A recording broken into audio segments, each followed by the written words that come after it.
9절의 말씀을 중심으로 성공하는 사람들의 7가지 습관보다 더 중요한 거, 하나님의 임재라는 제목의 말씀을 전하고자 합니다. 뭐가 중요하다고요? 하나님의 임재가 중요한 줄로 믿습니다. 결국 나홈서를 통해 우리에게 주시는 교훈이 뭐냐? 니느웨처럼 되지 말아라. 뭐 그런 거잖아요. 그렇죠? 니느웨 이렇게 망한 걸 보면서 그렇게 되지 말아라. 자, 그러면 니느웨의 문제가 뭘까요? 한마디로 말하면 하나님이 없다는 거예요. 니느웨의 문제가 뭐냐? 하나님이 없는 게 교만한 거죠. 하나님의 임재 없이도 살아보겠다라고 했다는 것입니다. 여러분, 결국 하나님께서 가장 미워하시는 게 뭡니까? 하나님의 임재 없이 살아가는 거, 하나님 없이 살려고 하는 거, 그거 제일 미워하신다는 거예요. 그게 바로 니느웨다라는 것입니다. 우리들도 그런 의미에서 니느웨가 될 수 있겠죠. 하나님의 임재 없이 살아가고자 할 때에, 내 힘만으로 살아가고자 할 때에 니느웨가 될 수 있다라는 것입니다. 따라서 오늘 니느웨를 살피면서 반면교사로 삼기를 원합니다. 첫 번째로 니느웨는 동맹관계, 즉 인간관계를 너무 의지했다라고 하는 거예요. 하나님 의지하지 않았습니다. 주변 동맹국도 의지했고요. 우리로 치면 인간관계에 의지했다라고 하는 거예요. 8절에서 10절 다시 한번 보겠습니다. 8절에서 10절 시작. 내가 어찌 노아보다 낫겠느냐? 그는 강들 사이에 있으므로 물이 둘렸으니 바다가 승부가 되었고 바다가 방어벽이 되었으며 구스와 애굽은 그의 힘이 강하여 끝이 없었고 붓과 무빔이 그를 돕는 자가 되었으나 그가 포로가 되어 사로잡혀 갔고 그의 어린 아이들은 길 모퉁이에 베어짐을 당하여 부서졌으며 그의 좋은 귀한 자들은 집을 뽑혀 나뉘었고 그의 모든 권세자들은 사슬에 결박되었나니 아네. 여기서 하나님은 애굽을 니느웨의 거울로 삼아 말씀하고 계세요. 그러니까 애굽이나 니느웨나 거기서 거기라는 말이죠. 근데 애굽에 대해서 뭐라고 말하냐면 9절에 보니까 붓과 누빔이 그를 돕는 자가 되었다. 이게 무슨 말이냐면 애굽에는 강한 동맹이 있었다라고 하는 거예요.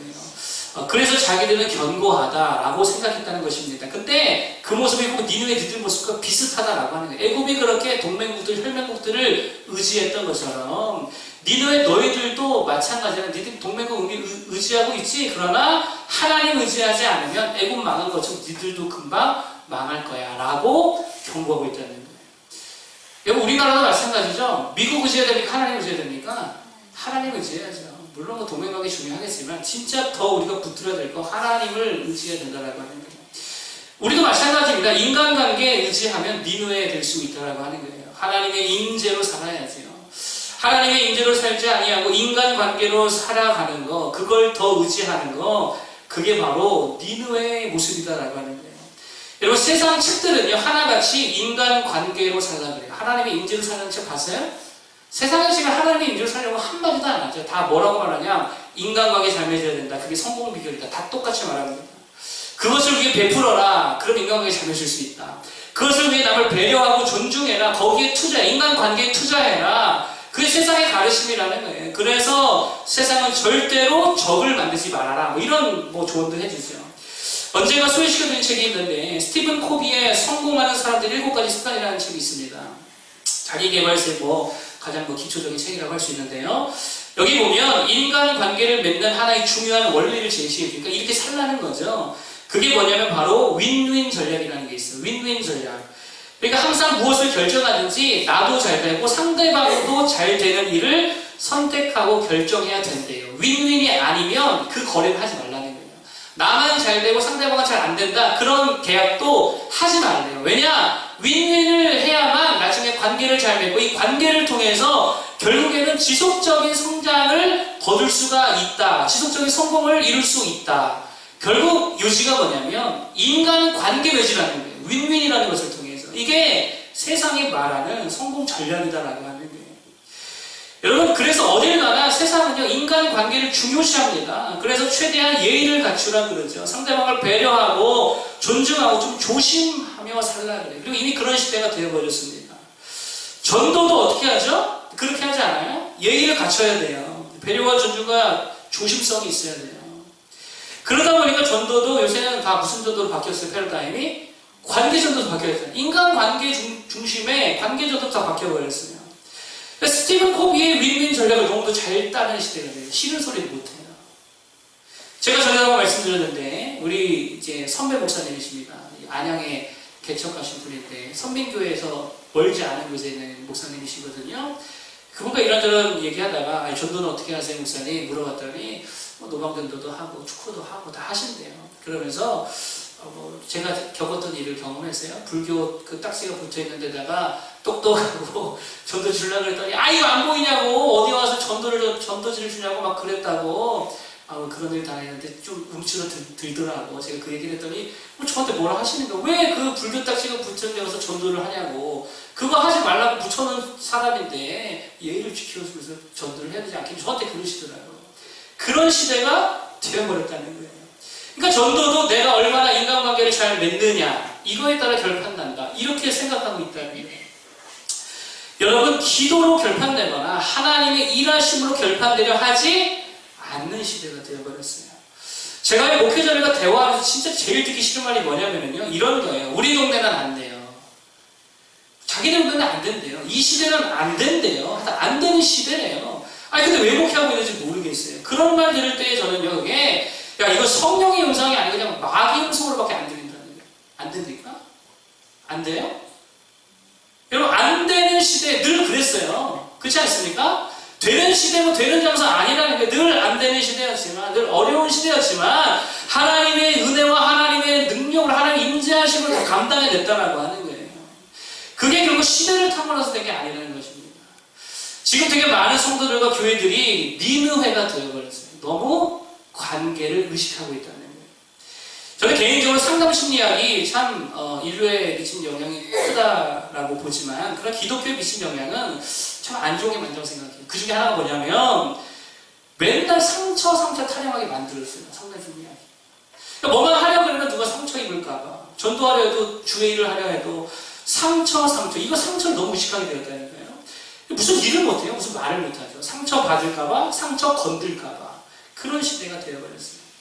설교 준비하면서 갑자기 그 생각이 들더라고요. 제가 예수 믿게 된 과정들 저는 이렇게 종종 생각해 보는데 생각해봤어요. 내가 어떻게 예수 믿게 되었지? 가만히 생각해보니까 저에게 신앙적 고민을 진지하게 하게 했던 별 생각 없이 살던 나에게 진짜 진지하게 신앙에 대해서 구원에 대해서 고민하게 했던 한마디가 있습니다. 그게 뭐였냐면 별로 친하지도 않은 사람이었습니다. 한 성경 공부 모임에 공부를 하는데 하여튼 제가 조금 이렇게 따지고 그랬나 봐요. 갑자기 저한테 그러는 거예요. 막 이렇게 저를 되게 불쌍히 보면서 진성아, 네 안에 하나님이 없는 것 같아. 저한테 그러는 거예요. 저한테 그렇게 말하는 사람이 없었거든요. 보통 조심스럽게 말하잖아요. 진성아, 너 예수님 믿긴 믿지? 이런 말 많이 하고요. 그래, 믿으면 된 거지. 이런 말 많이 듣고요. 그래, 그렇게 교회라도 나오면 다행인 거지. 언젠간 돌아올 거야. 이런 되게 듣기 좋은 말들을 많이 들었습니다. 그런데 이런 말들은 내 안에 어떠한 동요도 일으키지 못했었어요. 근데 그 말 한마디, 진성아, 네 안에 하나님이 없는 것 같아. 그러면서 진짜 나를 불쌍한 사람 쳐다보던 그 눈빛이 나로 하여금 고민하게 만들었습니다. 저 사람 뭐지? 뭔데 저 따위 말을 하지? 뭐가 보이나? 이런 생각이 들어요. 영적으로 뭐가 보이나? 진짜 내가 나 지옥 가나? 그럼 잘 보세요. 그분이 한 말이 사실 저에게 상처 주는 말 아닙니까? 그쵸? 네 안에 하나님이 없어. 이거만 상처 주는 말이 어디 있겠어요? 그런데 요새 그런 말 안 하잖아요. 그런데 그 상처 주는 말에 하나님의 임재가 있으니까요. 사람의 마음을 막 요동치게 하더라는 거예요. 여러분, 비단 전도뿐만이 아니죠. 우리 인생이 그렇습니다. 인간 관계가 중요하지만 더 중요한 것은 하나님의 임재가 있느냐 없느냐. 친절한 것도 중요한데 더 중요한 게 뭐냐면 다소 불친절한다 하더라도 하나님의 임재가 있느냐. 이게 훨씬 중요한 내용이라는 거예요. 저는 요즘 우리 성도들이 악착같이 막 인간관계 맺고 막 그래서 성공하기보다는 진짜 하나님께 악착같이 매달려서 하나님이 쏟아 부어주시는 축복을 누릴 수 있기를 바랍니다. 교회도 마찬가지 아닙니까? 저번에 오신 우리 교회 선배 목사님들께서 저한테 다 그러시더라고요. 건물 빨리 사라고. 어떻게든 빚을 내서 막 사라고. 그거를 이제 조언이라고 하셨어요. 근데 저는 그렇게 생각하면 악착같이 우리가 건축을 작정하고 막 빚을 내고 그래서 건물을 살 수도 있겠지만 그런데 그냥 주의 일에 전력하고 기도에 전력할 때 하나님이 넘치도록 부어주시는 은혜로서 감당하기를 원합니다. 인간적인 노력으로 뭐 왜 못하겠어요? 그렇죠? 그러나 정말 하나님의 방법으로 하나님의 임재하신 가운데에 이룰 수 있기를 바랍니다. 이게 더 좋은 모습이라는 거예요. 인간관계보다 하나님을 더 강하게 붙드는 무드가 되기를 축복합니다. 두 번째로 니느웨는요, 완벽한 준비와 계획을 신봉했다는 거예요. 자기 준비, 철저함, 완벽한 계획, 이거를 신봉했다는 거예요. 14절 한번 볼까요? 14절 시작. 너는 물을 길어 에워싸일 것을 대비하며 너의 산성들을 견고하게 하며 진흙에 들어가서 꿀 밟아 벽돌 강화를 수리하라. 아멘. 이게 니느웨라는 것입니다. 준비와 계획의 신봉자들이었다는 거예요. 그래서 하나님께서 야, 또 한 번 해봐. 그렇게 철저하게 준비해봐. 하나님의 심판을 막을 수 있나. 그렇게 말씀하고 있는 거예요. 여러분, 물론 준비가 필요하죠. 우리가 하나님의 사람으로 어떤 사역적인 면에서 준비가 되어야 합니다. 그런데 준비가 전부는 아니라는 거예요. 준비가 전부는 아니라는 거예요. 준비가 아무리 완벽해도 거기에 하나님의 임재가 없으면 아무것도 아니라는 거예요. 타이타닉호를 아시죠? 얼마나 준비가 완벽했어요. 기술적으로. 한 항해사는 그랬다고 그러죠. 절대로 침몰할 수 없는 배라고. 침몰했잖아요. 기술적 준비가 아무리 완벽하면 뭐합니까? 그 항해자가 잠깐 한눈 파니까 그 엄청난 배를 앞에서 이렇게 봐야 될 것 같은데 그놈이 잠깐 한눈 파니까 빙산에 부딪혀가지고 침몰했다는 거예요. 여러분, 그게 인생이라는 거예요. 수년 동안 내가 시험 준비 잘하면 뭐합니까? 시험 당일날 맹장 터지면 그거 아무것도 아니잖아요.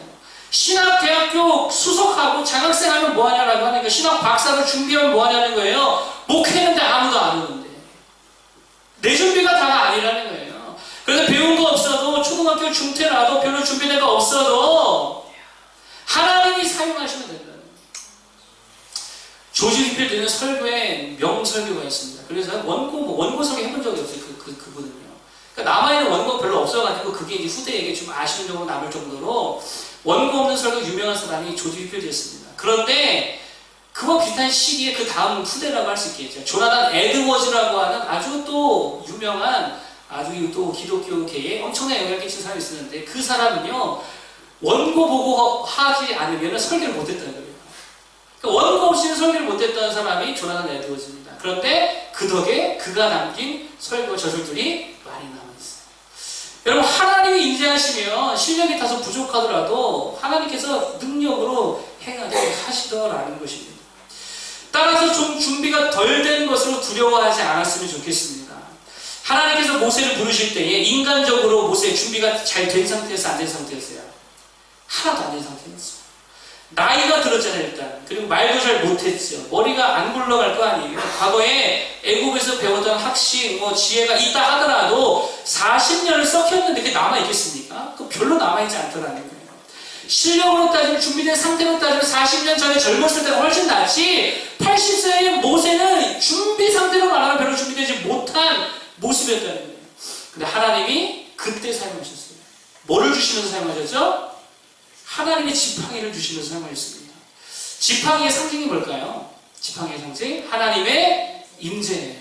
하나님의 임재를 가지고 일하니까 준비 덜 돼도요, 엄청난 능력을 발휘하더라는 거예요. 따라서 정말 특히나 우리 젊은 청년들이 준비할 게 뭐냐? 무슨 스펙, 자격증, 경력, 물론 그것도 필요하지만 진짜 준비할 게 뭐냐면 하나님의 지팡이로 준비해야 된다는 거예요. 하나님의 임재로 살아가는 거, 하나님의 은혜와 그 능력 붙들고 살아가는 거, 그걸 준비하고 그걸 연습해야 될 줄로 믿습니다. 많은 설교자들이요, 요셉의 이야기를 통해 또 책들을 통해서 하나님은 준비된 사람을 쓰십니다, 이런 이야기 많이 하지요. 저도 그런 이야기 많이 들으며 자랐습니다. 그런데 잘 보면 요셉은 말 그대로 준비가 된 거지 자신이 준비한 거 있어요, 없어요? 자기가 준비한 거 하나도 없어요. 감옥에 있을 때 나는 나중에 총리 될 거니까 정치인들 많이 사겨놔야지 이러고 그들과 교제했나요? 아니라는 거예요. 하나님이 준비하게 하신 거지, 준비가 된 거지 자기 스스로 준비한 거 별로 없다는 거예요. 그러나 뭐가 준비가 되었냐면 요셉은요, 하나님 말씀 붙들고 기도로서 살아가는 일에 있어서 하나님의 임재로 살아가는 일에 준비가 되었다는 거예요. 여러분, 우리도 그거 준비해야 될 줄 믿습니다. 돈도 마찬가지죠. 내가 조금씩 모아서 부자 되는 거 아니에요. 제가 한 청년에게도 말했지만 내가 조금씩 모아서 부자 되는 거 아닙니다. 언제나 하나님의 타이밍이 되었을 때 그냥 쏟아 부어주시면 그럴 때 돈도 버는 거예요. 그러니까 악착같이 돈 모으는 준비보다 더 중요한 게 뭐냐? 하나님의 인재를 붙드는 거, 말씀과 기도를 붙드는 거, 정말 그런 생활을 준비하는 게 훨씬 더 중요하다는 것입니다. 교회도 마찬가지죠. 열매가 있든 없든 계속 기도하고 예배 붙들고 전도하면 어느 때에 하나님의 타이밍이 되면 하나님의 폭발적인 부흥과 성장을 부어줄 줄 믿습니다. 그걸 영적으로 준비할 수 있는 우리 모두가 되길 바랍니다. 이번 선교 특별히 더 그렇죠. 아무리 우리가 잘 준비해봐야, 잘 생각해도 잘 준비해봤더니 제가 여러 가지 기사들이나 이렇게 봤더니요, 이동 중에 차고장 되게 많이 나더라고요. 그래가지고 하루를 그냥 버렸대요. 사용을 못했대요. 차고장 나가지고. 그리고 비용도 어마어마하게 플러스가 됐다라고 하는 거예요. 준비 잘 해봐야 그렇게 하나님께서 우리를 은혜를 부어주시지 않고 이런 애들이 있으면 어렵잖아요. 그러니까 이런 것들을 위해 정말 기도하고 하나님 함께하여 주옵소서. 우리가 그러한 준비가 더 되어야 될 줄로 믿습니다. 그렇게 하나님의 임재 속에 사역하기 위해 말씀과 기도로 준비되는 모습 더 갖출 수 있는 모두가 되기를 축복합니다. 만약 세 번째로 니느웨는요 뭐를 의지했냐? 숫자를 의지했어요. 뭐를 의지했다고요? 숫자를 의지했어요. 자, 16절 보겠습니다. 16절 시작. 네가 네 상인을 하늘의 별보다 많게 하였으나 느시가 날개를 펴서 날아감과 같고 아멘. 니느웨는요 숫자를 의지했습니다. 그렇지만 하나님의 임재는 없었습니다. 그 결과 어떻게 되었느냐? 18절 보겠습니다. 사람은 많았는데 18절 시작. 아수르 왕이여 내 목자가 자고 내 귀족은 누워쉬며 내 백성은 산들에 흩어지나 그들을 모을 사람이 없도다. 아멘. 숫자는 많은데 효율이 꽝이라는 거예요. 니느웨예요. 친구도 많고 인간 관계도 많고 돈도 많고 준비도 많이 했는데 정작 중요한 순간에 아무것도 없더라고요. 하나님의 임재 없이 사는 자들의 삶이라는 것입니다. 그런데 하나님의 임재로 살면 별 인간관계도 없는데 돈도 없는데 준비된 것도 없는데 하나님이 은혜를 가장 중요한 시기에 쏟아 부어주신다는 거예요. 하진이 병원에 있을 때 그랬던 것 같아요. 제가 인간관계 이렇게 넓지 않잖아요. 뭐 돈이 있습니까? 보험도 하나도 없었거든요. 준비해놓은 게 정말 아무것도 없었습니다. 대책도 없었습니다. 기도밖에 할 수 있는 게 없었죠. 그렇다고 여기저기 도와달라고 말하고 다니는 성격도 못 되었잖아요. 그래서 기도만 했어요. 그런데 백혈병 재단에서도 연락이 오고 삼성 로지텍에서도 연락이 오고 또 아무개 기업에서도 연락이 와서 나라에서도 도와주고 사범이냐 물어보더라고요. 사범 있으십니까? 하나도 없습니다. 그랬더니 더 도와주더라고요. 이상하죠? 준비된 게 없으니까 더 하나님 부어주시더라는 거예요. 일정한 수입이 있네요. 아 있다고. 얼마네요? 한 70만 원 된다고. 뭐 100 얼마 된다고. 그랬더니 뭐 더 부어주시고 더 많이 후원해 주시고 에어컨도 사주고 생활비도 주시고. 그래서 그때 사모님 제가 병문안 갈 때예요. 갈 때마다 먹을 거면 바리바리 싸들고 갔습니다. 병원에 갈 때. 그래서 사모님이 그때 살이 맞췄나? 죄송합니다. 어쨌든 우리는 자꾸 숫자에 집착한다는 거예요. 숫자에 너무 집착한다는 거예요. 너무 여러분들 멍하니 쳐다보셔가지고 조카 한번 했습니다. 몇 평에 사느냐, 얼마짜리 차에 갖고 다니냐, 통장을 잔고 얼마냐. 자꾸 우리가 숫자를 너무 의지하고 산다는 거예요. 맨날 그거 세고 있다는 것입니다. 여러분 그게 중요한 게 아니라 실제 내 삶의 수준이 어떠하냐 이게 중요한 거 아니겠어요? 통장에 수십억 있으면 뭐합니까? 살아가는 모습 보면 쓰는 모습 보면 월급쟁이만 더 못한대요. 그러면 월급쟁이 인생이지 그게 뭐 수억을 수십억 가진 사람의 인생이 아니잖아요. 집이 80평이면 뭐예요? 맨날 그 큰 집 청소하느라 아무것도 못하고 맨날 청소하면 그게 무슨 인생이에요? 청소부 인생이잖아요. 차가 비싸서 맨날 그 차만 타고 다니면 뭐예요? 그 운전사 인생 뭐게 더 되겠어요? 그런데 가진 거 별로 없어도 선교하러 다니면 무슨 인생? 선교사 인생이잖아요. 그렇지 않습니까? 공부는 꼴등이어도 죽으라고 주님 따라다니면 수제자 인생 되는 거 아니겠어요? 그러니까 뭘 하며 살아가느냐. 실제로 내가 지금 뭘 하고 있냐. 이게 훨씬 더 중요하다는 거예요. 여러분 숫자가 중요한 거 아니라는 것입니다. 내 삶의 실제에 정말 주님과의 동행이 있느냐, 하나님의 임재가 있느냐, 이게 훨씬 중요하다는 거예요.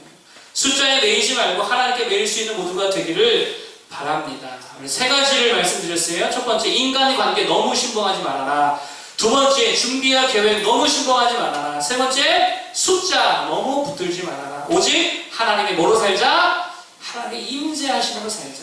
그런 우리 모두 되기를 축복합니다. 우리 아까 불렀던 찬양인데요. 506장. 너무 이 찬양이 저는 좋은 것 같습니다. 506장 주의 나라가 임할 때에 이거 1절만 부르고요. 우리 모든 사역과 우리 모든 삶에 하나님의 임재가 넘치도록 인간관계에 너무 의지하지 않고 숫자 너무 바라보지 않고 준비하는 거 너무 우리가 그거 매달리지 않고 하나님의 능력으로 은혜로 살아갈 수 있기 위해 기도하다가 돌아가겠습니다.